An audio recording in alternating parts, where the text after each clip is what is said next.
ইয়া রাব্বাল আলামিন। আল্লাহ, তুমি না কোরআনে বলেছো বান্দা যতই গুনাহ করবে আমার কাছে তাওবা করলে আমি তোমারে মাফ করে দেব। মনে বড় আশা নিয়ে আল্লাহ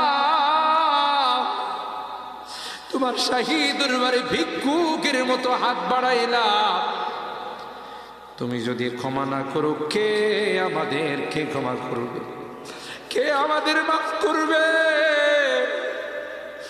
ভিক্ষুকে একজনের কাছে ভিক্ষা না পেলে আরেকজনের কাছে পায়। এক দুয়ার থেকে বিতাড়িত হলে আরেক দুয়ারে যায়। তোমার দরবার থেকে যদি মাহরুম হয়ে যায়, বিতাড়িত হয়ে যায়, কার কাছে যাব? কে আমাদেরকে ক্ষমা করবে? মালিক রে, কাঙ্গালের মতো হাত বাড়াইলাম।